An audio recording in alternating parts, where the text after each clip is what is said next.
হাদিসে আছে কিয়ামতের 15টা আলামত। এই যে বর্তমানে করোনা মহামারী, সাইক্লোন, আইলা, লাইলা, নার্গিস, কত নামের আছে না, আসেনি? তারপরে ভূমিকম্প, শিলাবৃষ্টি, এবার আবার এখন আবার একটা বাড়িছে, এটার কি কয়, কি মশা জানি, এডিস মশা, ডেঙ্গু, ঠিক কিনা? আবার এমন এমন রোগের কথা শোনা যায় যা আমরা জীবনে কখনো শুনি নাই, ঠিক কিনা? কেন? এগুলো কি আল্লাহ দিতেছে না আমরা আল্লাহতে চাইয়া আনতেছি? বলেন জোরে কন। আমরা এগুলি প্রাপ্য, আমরা নিজেরা আনতেছি, আল্লাহ তো দেন না।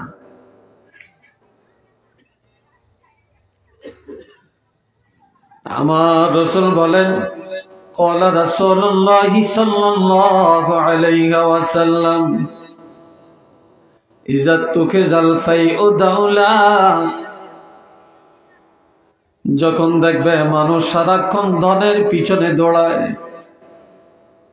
টাকার পিছনে দৌড়ায়, অট্টালিকার পিছনে দৌড়ায়, এটা হালাল না হারাম চিন্তা করে না, জায়েজ কি না জায়েজ এই চিন্তা করে না, এই টাকা বৈধ না অবৈধ এটা চিন্তা করে না, এই উপার্জনে আমি জান্নাতে যাব না জাহান্নামে যাব, আল্লাহ খুশি হবেন না বেজার হবেন এই চিন্তা করে না, খালি টাকার পিছনে দৌড়ায়। যখনই দেখবে মানুষ হারামের পিছনে দৌড়ায়, ধনের পিছনে দৌড়ায়, তখনই মনে করবা এটা খোদার গজব। আর গজব খুব নিকটবর্তী, কথা ঠিক নেই? এখন তো দেখেন 100 জনের মধ্যে আপনি 98 জন পাবেন সুদের আড্ডায়। কি কথা ঠিক কিনা? কিসের আড্ডায় পাবেন? সুদের আড্ডায় পাবেন, ঘুষের আড্ডায় পাবেন। আপনি ছোট্ট একটা কাজ নিয়ে কোনো অফিসে গেলে দেখবেন ফিওনে পর্যন্ত আপনার সাথে কথা বলে না টাকা ছাড়া। কি কথা ঠিক না? টাকা ছাড়া। আপনার বাড়ি এলাকায় একটা মানুষ মার্ডার হয়েছে, যাদের এখানে এত কথা হচ্ছে কেন?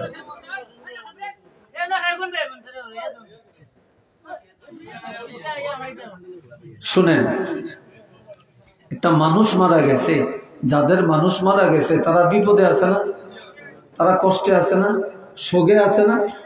এখন এই লাশটা পুলিশে ধরবো তাও টাকা দিতে হয়, এই লাশটা নিব তাও টাকা দিতে হয়, পোস্টমর্টম করব তাও টাকা দিতে হয়, কথা ঠিক কিনা? তাও টাকা, থানারে টাকা না দিলে কোনোটি হয় না। তাইলে আপনারা বেটারা মানুষও হারাইলো, আবার আপনারা হাত পাইতে রয়েছেন, ভিক্ষার হাত পাইতে রয়েছেন ঘুষ খাওয়ার জন্য। কোথায় আছি আমরা বলেন? আপনি একটা রোগী নিয়ে হসপিটালে গেছেন, সেখানে পর্যন্ত আপনি একটা সিট পাইতেছেন না, টাকা দিলে সিট আছে। কি ঠিক কিনা ভাই? টাকা দিলে সিট আছে। কোথায় আছেন বলেন? যেখানে যাবেন মেম্বার কোন, চেয়ারম্যান কোন, চেয়ারম্যান অফিস কোন, ডিসি অফিস কোন, টিওনো অফিস কোন। এই জন্য আমি বলি এই দেশে গজব কেন? যেই দেশের ডাকাইতেরা যায় চোরের বিচার করতে হয়, এই দেশে কোথার গজব এমনি আসবে। কি কথা ঠিক কিনা?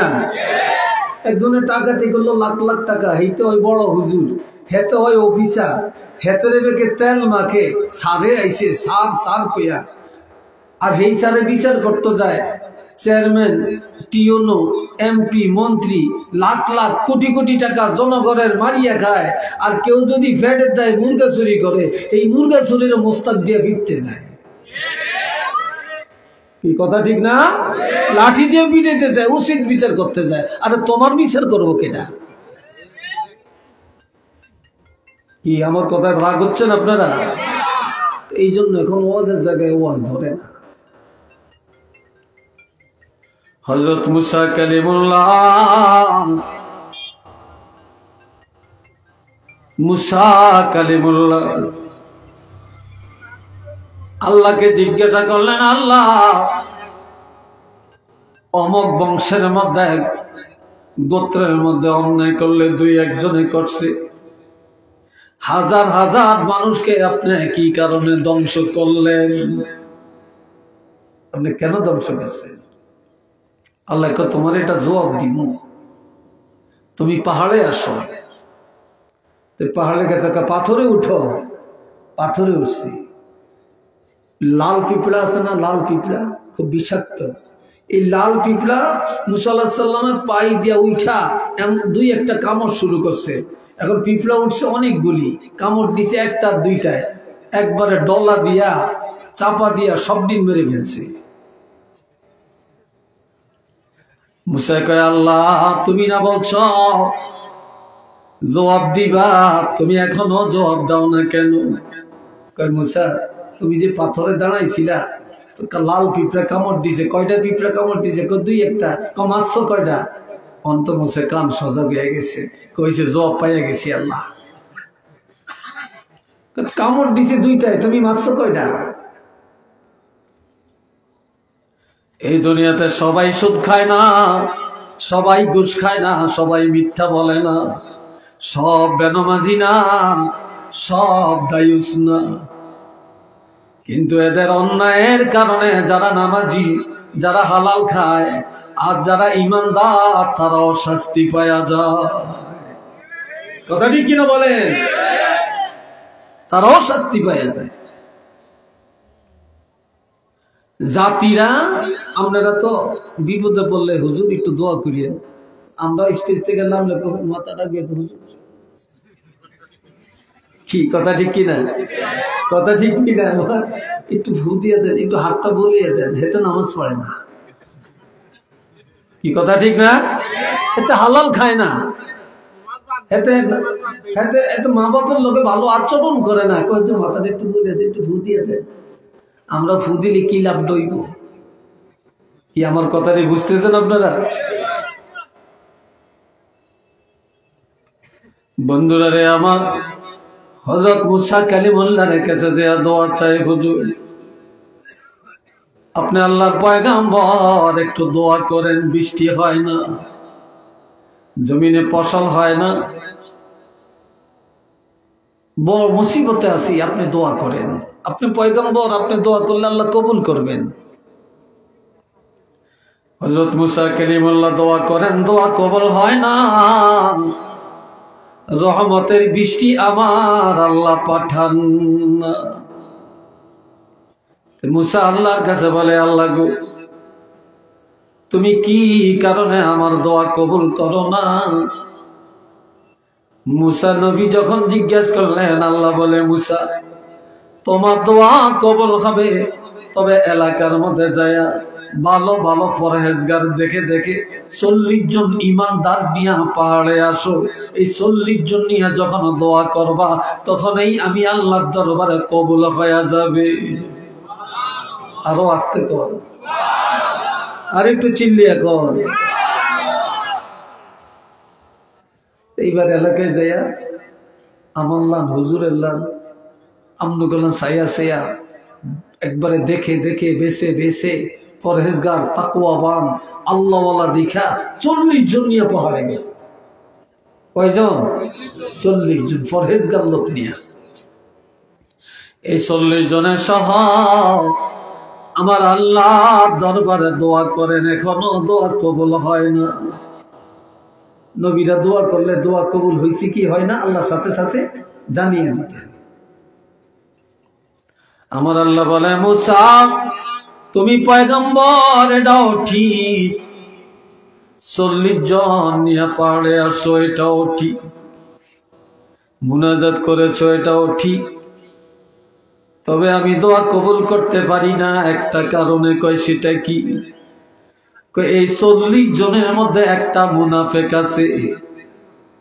কয়টা মুনাফেক? জোরে কর না রে ভাই। কুলাউড়া উপজেলায় কোনো মুনাফেক নাই, কি আছে? হ্যাঁ, একটা মুনাফেক এই 40 জনের মধ্যে এই একটা মুনাফিকের কারণে তুমি পয়গম্বরের দোয়া আমি আল্লাহর কাছে কবুল হইতেছে না। একটু নাউজুবিল্লাহ জোরে করলাম। কয়টা মুনাফিক? একটা মুনাফিক। দুনিয়াতে এই মোমেন চিনা যায় তার চরিত্রের মাধ্যমে, মুসলমান চিনা যায় তার মুসলমানি আচরণের মাধ্যমে, মুশরিক চিনা যায় শিরকের মাধ্যমে, কাফের চিনা যায় কুফরির মাধ্যমে, কিন্তু মুনাফিক চিনা যায় না।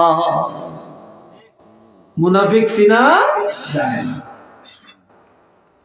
এই একটা মুনাফিক থাকার কারণে দোয়া কবুল হয় না। মুসা নবী গো, মুনাফিকটাকে সরিয়ে দাও, দোয়া কবুল হয়ে যাবে। হযরত মুসা নবী কয়, এই মুনাফিককে যা, তোর লাই দোয়া কবুল হয় না, এলাকায় রহমতের বৃষ্টি হয় না, আমি পয়গম্বর, আমার মুনাজাত পর্যন্ত কবুল হইতেছে না। আচ্ছা মুনাফিক এই সময় যাইব? যখন যাইব নি, একটু দাঁড়াইলি তো ধরা খেয়ে যাইব। ফিটা কোনার মাড়িত পড়তো না, তুলা বানিয়ে লেবো ফিটিয়া। কথা ঠিক কিনা? হ্যাঁ, এটা দাঁড়ায়ও না, যায়ও না। এখন মুনাফিক চিনা গেছিনি? চিনা যায় না। আল্লাহ কি বলছে? একটা মুনাফিক। এখন 40 জনের চিন্তায় পড়ে গেছে, আল্লাহ কারে মুনাফিক বলছে। কে জানি আমরা আল্লাহর কাছে মুনাফিক। আমিও বলি মনে হয় আমি আল্লাহর কাছে পাপী, উনিও বলেন মনে হয় আমি আল্লাহর কাছে পাপী, আপনিও বলেন মনে হয় আমি আল্লাহর কাছে পাপী। এইভাবে 40 জন সব সেজদায় পড়ে পাহাড়ের মধ্যে কান্দে আর তওবা করে, আল্লাহ তোমার দরবারে আমি হয়তো পাপী, আমার পাপের কারণে জাতি কষ্ট পায় রে আল্লাহ, তুমি আমাকে মাফ করে দাও। এইভাবে 40 জন সেজদায় যায় যখন তওবা শুরু করে, নিজের অপরাধ স্বীকার করে, আল্লাহর কাছে কান্নাকাটি করে। এই সাথে যে লোকটা মুনাফিক তারও তওবা হয়ে গেছে। আমার আল্লাহ ডাক দিয়া কয়, মুসা মাথা উঠাও, মাথা উঠাও, বাড়ি ঘরে চলে যাও। একটা মুনাফিকের কথা জানিয়ে দিয়া এই 40 জনের আমি আল্লাহ এমন তওবা করাইলাম, এই সাথে মুনাফিক তারও তওবা হয়ে গেছে। আমি আল্লাহর দরবারে তোমাদের মুনাজাত কবুল হয়ে যাবে।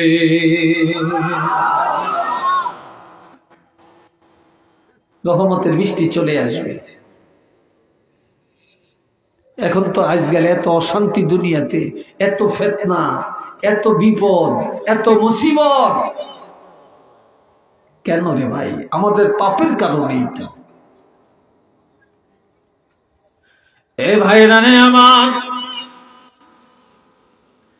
নামাজ পড়া ফরজ, রোজা রাখা ফরজ, হজ করা ফরজ, যাকাত দেওয়া ফরজ। পর্দা করা কি? জোরে কর, আরেকটু জোরে বলেন। ব্যাগ ফরজ কিছু কিছু আছে, পর্দা ফরজ নাই, ঠিক কিনা? পর্দা আছে মাশাআল্লাহ, ঘরের জানালা তো আছে, দরজা তো আছে, কথা ঠিক কিনা? খুব হাইফাই কাপড়ের পর্দা। হাকিকত পর্দা কি আছে নাকি? আছে? নাই। আর দুনিয়াতে ছেলেরা এত খারাপ কেন? যুবকরা মুরব্বী মানে না কেন? মা বাপ মানে না কেন? মসজিদে পাওয়া যায় না কেন? ভালো কাজে পাওয়া যায় না কেন? গানের আড্ডায়, নাটকের আড্ডায়, সন্ত্রাসের কাজে বেশি পাওয়া যায় কেন? একমাত্র তালাশ করলে দেখা যায় বাপ ভালো না, না হয় মা ভালো না। মা বাবার পর্দা ছিল না, তাদের মধ্যে ছিল বেজাল, এই জন্য প্রজন্ম হয়ে গেছে আর সন্তানরা হয়ে গেছে বেজাল, ঠিক না? ইমাম বুখারী রহমতুল্লাহ আলাইহি তিনি এত বড় বুজুর্গ কেন হলেন? যে ইমাম বুখারীর কবরের মাটি আমার আল্লাহ মেশো আম্বর বানাইয়া দিলেন। ইমাম বুখারীর আম্মাকে কেউ দেখে না, আর গভীর রাত্রে উঠে তাহাজ্জুদ পড়তেন। তাহাজ্জুদের বিছানায় অন্ধকার রাত্রে আল্লাহ দরবারে দুইটা হাত বাড়ায়া সন্তানের জন্য দোয়া করতেন আর বলতেন, আল্লাহ আমার ছেলেকে তুমি হাদিসের খেদমতের জন্য কবুল করে নাও। আর যে ইমাম বুখারী যিনি হাদিস লেখছেন, অন্ধকার রাত্রি, বাতি ছিল না, তিনি যখন কলমটা কাগজের মধ্যে লাগাইতেন, ইমাম বুখারী কপালের মধ্যে আর কলমের মাথায় মদিনা থেকে একটা নূরের প্রকাশ আসতো, ওই নূরের আলোর মধ্যে হাদিস লেখার কাজ শেষ করে দিতে। জোরে কন্যা আল্লাহু আকবার। আর ওই ইমাম বুখারীর ইন্তেকালের পরে ওনার কবরের মাটি আল্লাহ মেশকো আম্বর বানিয়ে দিছে। খাতুনে জান্নাত হযরত ফাতেমা জোহরা রাদিয়াল্লাহু তাআলা আনহা, আল্লাহর হাবিব বললেন, ফাতেমা তুমি কান্নাকাটি করিও না, চিন্তা করিও না, আমার ইন্তেকালের পরে সর্বপ্রথম তোমার সাথে সাক্ষাৎ হবে। 6 মাস পরে যখন অসুস্থ হয়ে গেলেন, কি আর এরকম করে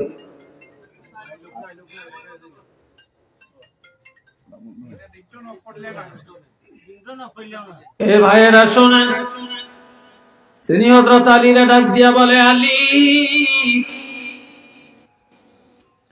আমি আর হয়তো বেশি দিন বাঁচবো না, তবে আমার ইন্তেকালের পর আমার মৃত্যুর খবরটা বেশি জানাজানি করিও না। আজকে অনেক মহিলা মারা গেলে মাইকে প্রচার করে, কি কথা ঠিক কিনা? অমুকের ওয়াইফ মারা গেছে, অমুকের মায় মারা গেছে।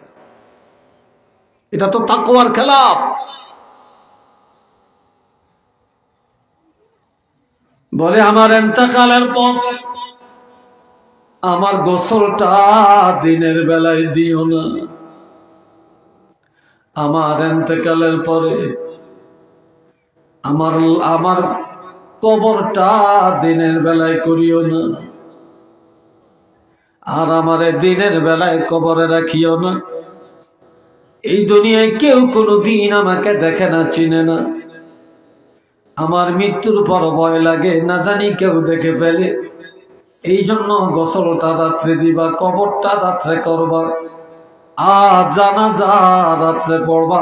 আমার মৃত্যুর পরেও যেন আমার লাশটা কেউ না দেখে।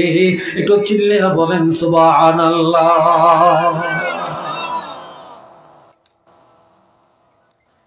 সব ওসিয়ত পুরা হয়ে গেল। খাতুনে জান্নাতের ইন্তেকালের পরে জান্নাতুল বাকিতে যখন লাশ নিয়ে যায় গভীর রাত্রে, আল্লাহর হুকুমে আরো 6টা মহিলার লাশ একই রাত্রে চলে আসছে। আরো 6 জন মহিলা মারা গেছে, একই রাত্রে জান্নাতুল বাকিতে মাটি দেওয়ার জন্য লাশ নিয়ে আসছে। একই রাত্রে 7টা কবর হয়েছে। কয়টা কবর?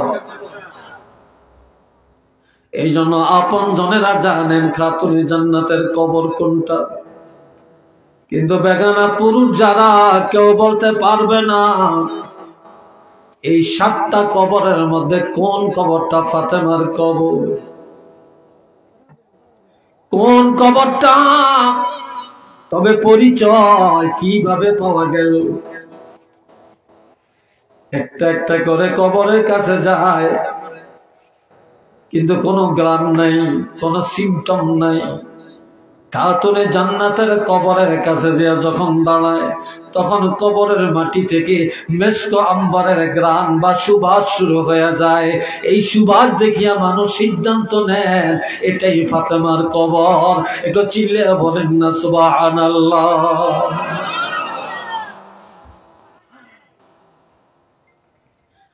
ইমাম গাজ্জালী আল্লাহর একজন মকবুল ওয়ালি। এই ওলি আল্লাহ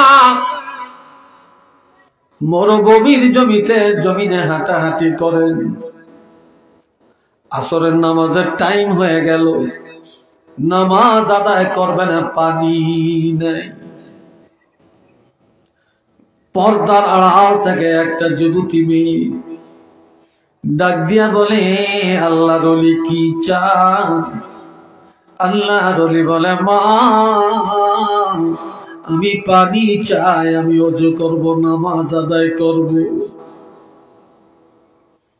মেয়েটা বলে, হুজুর আমাদের বাড়ির পূর্ব দিকে একটা পুষ্করী আছে, আপনি একটু দেখেন এটাতে পানি আছে কিনা।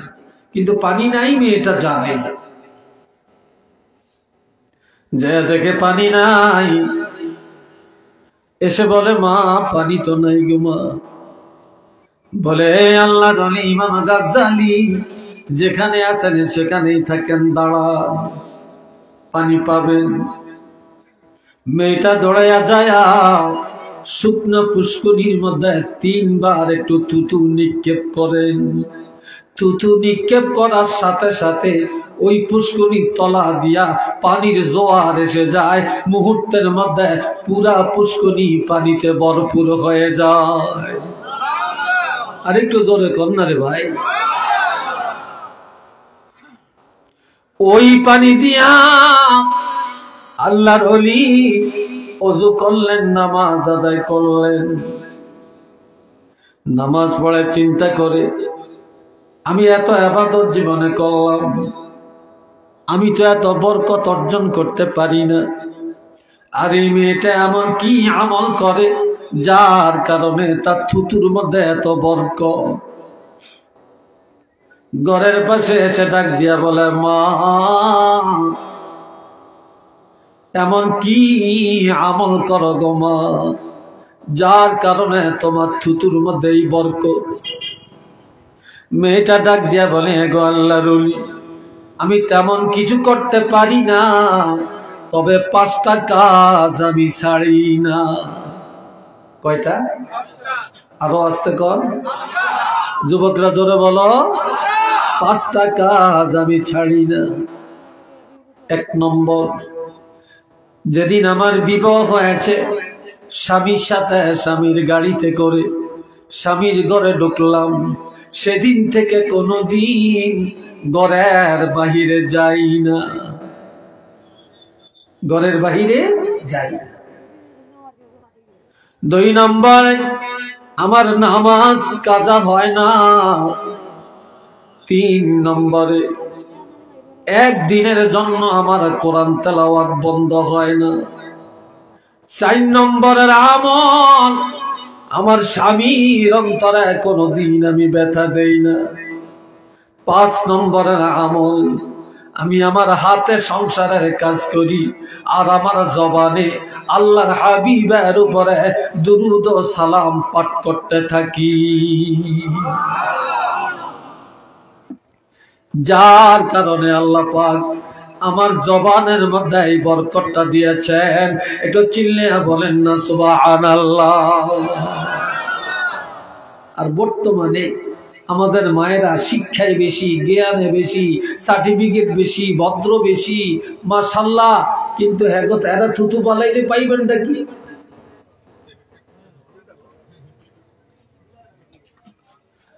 আল্লাহ মোহাব্বতে পড়েন সাল্লাল্লাহ, জোরে জোরে, মুহাম্মদ সাল্লাল্লাহু আলাইহি ওয়াসাল্লাম, মুহাম্মদ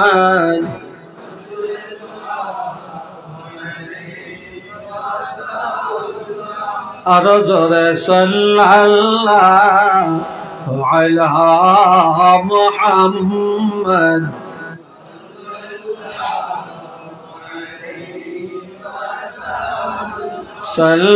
সাল্লাল্লাহু আলা মুহাম্মদ।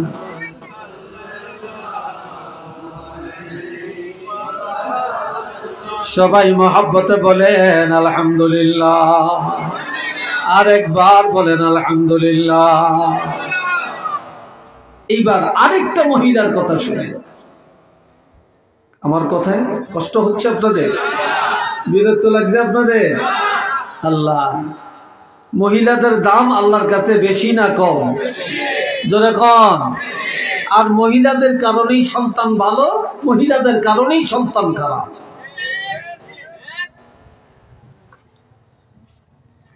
এই বাবাজিরা রে আমার, আমিরুল মুমিনিন হযরত ওমর ফারুক রাদিয়াল্লাহু যখন খলিফা হলেন,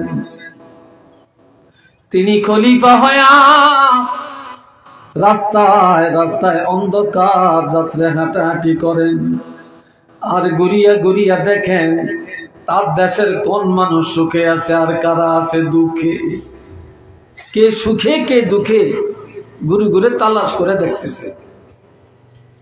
গভীর রাত্রে অনেক দূরে নজর করে দেখে একটা আলো দেখা যায়। কি দেখা যায়?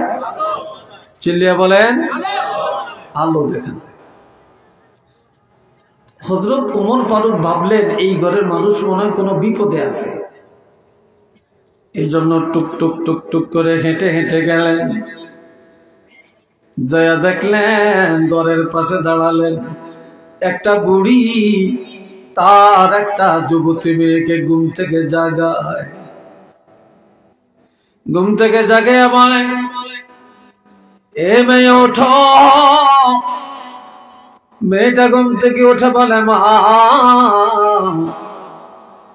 গভীর রাত, কি কারণে ঘুম থেকে উঠালেন?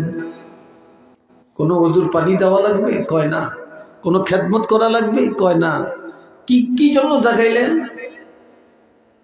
এখন মা বলতেছে মেয়েটাকে, এ মা, গভীর রাত আমাদের কতগুলো বকরি, বকরি চিনেন তো আপনারা? ছাগল। আমাদের এই বকরির দুধ দহন করব, আমি একা একা পারবো না, তুমি আমার সাথে সহযোগিতা করবা। তো যুবতী মেয়েটা বলে, মা, এত গভীর রাত্রে কেন? সকালেই তো পারবেন। কয় না, রাত্রে এটা করে ফেলবো। আজকে দিনের বেলায় বকরিকে ভালো খানা দিতে পারি না, ভালো খাবার খাওয়াতে পারি না, যার কারণে আজকে দুধ কম হতে পারে। এই কম দুধ নিয়ে বাজারে বিক্রি করলে আমাদের সংসার চলবে না, চাল ডাল কিনতে পারবো না। তবে অন্ধকার রাত্রে দুধ দোহায়া, এই দুধের মধ্যে আমরা অন্ধকারে কিছু পানি মিশায়া এই দুধটা বাড়াইয়া নিয়া কুলাউড়া বাজারে নিয়ে বিক্রি করলে বেশি টাকা পাবো, আমাদের সংসারের চাহিদা মিটে যাবে। মেয়েটা বলে, মা, এটা রাত্রে কেন করবেন? এটা দিনে করলে হয় না।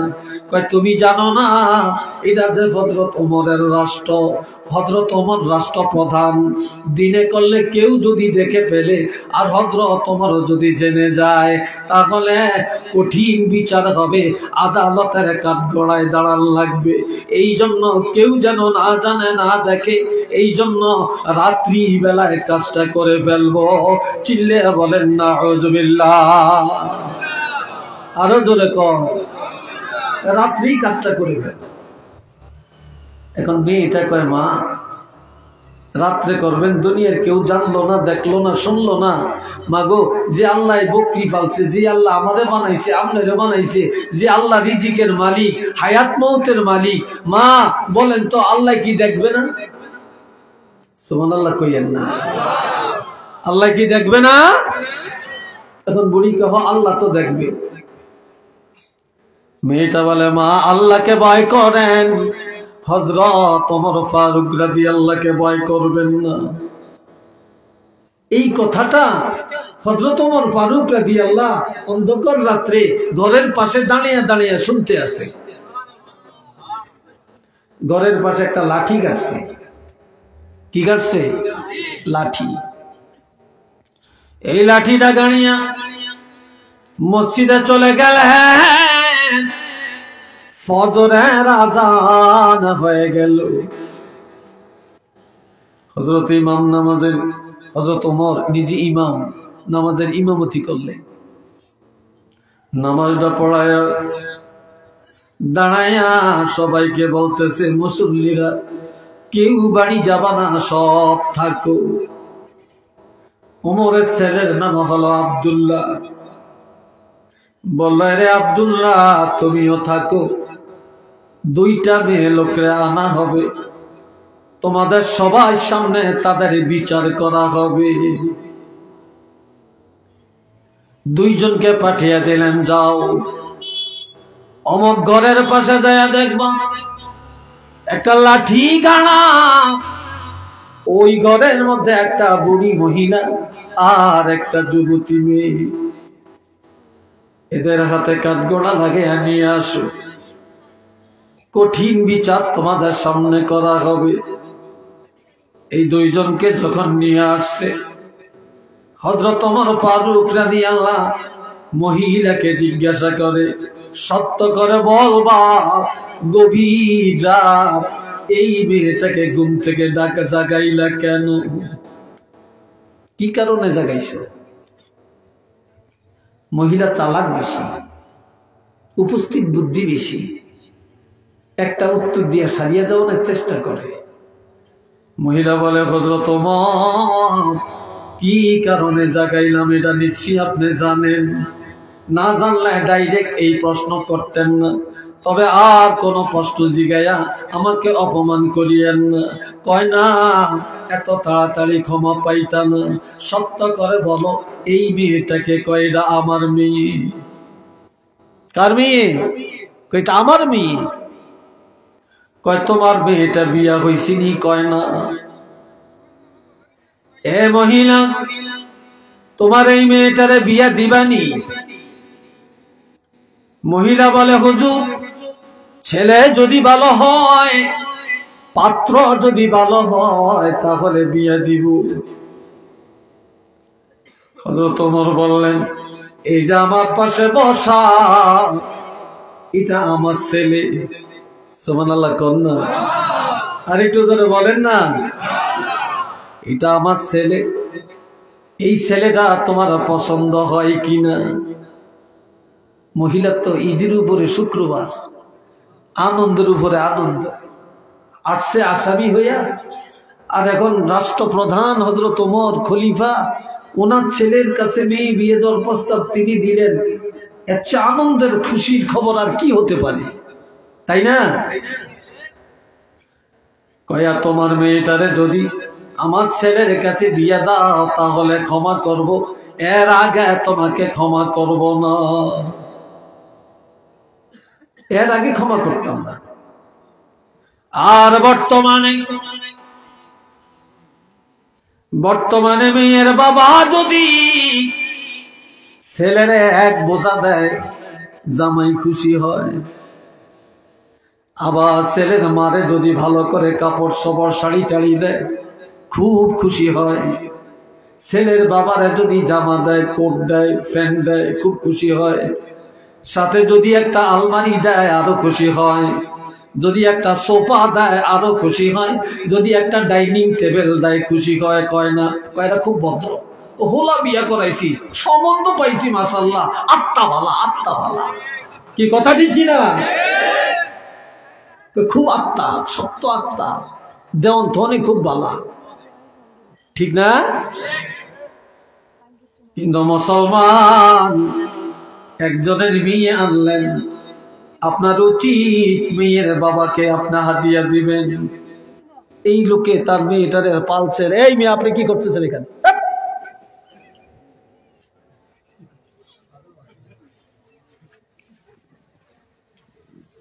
আল্লাহ, তো মেয়ের বাপের সম্মান করা, মেয়ের মাকে সম্মান করা, তারা কষ্ট করে মেয়েদের পালছে, লালছে, পড়াইছে, এই আদরের এই হীরার টুকরাটা তোমারে দিছে, আর তুমি আরো উল্টে হ্যাঁ করতে না আদায় করো। কি কথা ঠিক না? বাবা জেরারে আমার, এগুলো হারাম, এই রসম বাদ দেওয়া দরকার। এখন হযরত ওমর যখন প্রস্তাব দিলেন, মহিলা রাজি হয়ে গেল। হযরত ওমর ফারুক রাদিয়াল্লাহু নিজের ছেলের বিয়ে পড়ালেন। একটু মার হবার কারণ এবার দাঁড়িয়ে বললেন, এটাই ছিল আমার বিচার। আমি বহুদিন ধরে ছেলেটারে বিয়ে করাবো, ভালো একটা পাত্রী তালাশ করি, পাই না। অন্ধকার রাত আল্লাহ মিলাইয়া দিছে। যেই মেয়েটার মধ্যে আল্লাহর ভয় আছে, যেই মেয়েটার মধ্যে তাকওয়া আছে, যেই মেয়েটার মধ্যে কোরআনের নূর আছে, যেই মেয়েটার মধ্যে এত দিনদারি আছে, এমন একটা মেয়ে চাইছিলাম আমি আমার মেয়েটার জন্য, ছেলের জন্য এমন একটা মেয়ে আনলাম। আমি ধনীর মেয়ে চাই না, চেয়ারম্যানের মেয়ে চাই না, আমি লন্ডনের মাইয়া চাই না, আমি অফিসারের মাইয়া চাই না, ইঞ্জিনিয়ার ডাক্তারের মাইয়া চাই না, আমি নেতা সাহেবের মেয়ে চাই না, আমি দেখেছি একটা দিনদার মেয়ে। তবে আমার আশা, আমার এই বউ এত দিনদার ছেলের বউ, এই দিনদারির কারণে তার সন্তান দিনদার হবে এবং তার সন্তান ওলি আল্লাহ হবে। কিন্তু শেষ পর্যন্ত দেখা গেল এই মহিলার গর্ভে হযরত আব্দুল্লাহর নসল থেকে এমন সন্তান আল্লাহ দুনিয়াতে পাঠান। হাজার হাজার আউলিয়া কেরাম, মুহাদ্দিসিনে কেরাম, মুফাসসিরিনে কেরাম এই বংশ থেকে আসছে। হযরত শাহজালাল ওলিদের সম্রাট সিলেটের জমিনে শুয়ে আছেন। হযরত শাহজালাল ইয়ামানি রহমাতুল্লাহি আলাইহি, তো ওনার সাজরা তালাশ করলে দেখা যায় তিনিও ওই আব্দুল্লাহর বংশ থেকে আসছে। তো চিল্লিয়ে বলেন আল্লাহু আকবার, আরেকবার বলেন আলহামদুলিল্লাহ। মা ভালো, সব ভালো, ঠিক না? মা ভালো, সব ভালো, সব ভালো। দুইটা কারণে এখন সন্তান ভালো হয় না। কয়টা কারণ? এক নম্বরে যে বাবা সন্তান জন্ম দেয়, ওই বাবা খায় হারাম। এই কথা ঠিক কিনা? বাবাই খায় হারাম, বাবা সুদের টাকা খায়, ঘুষ খায়, পরের হক খায়, জুলুম করিয়া খায়, যৌতুক খায়। কথা ঠিক কিনা? এই হারাম খায়া, হারামের রক্ত মাংস দিয়া সন্তান জন্ম দেয়। ঠিক নি? রক্ত মাংস থেকেই নাপাক পানি, রক্ত মাংস থেকেই বীর্য। তো এইটা রক্ত মাংস থেকে আসছে না, হারাম খানা থেকে আসছে না।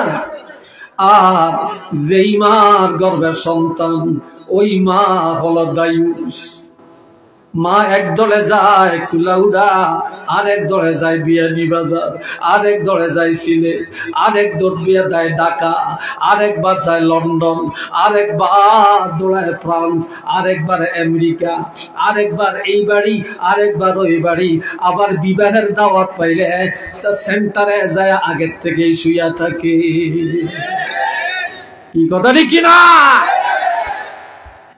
সেন্টার বুঝেননি? এটা কি? Community centre. হায় হায় হায়, মেয়ে লোকের আড্ডা খানা।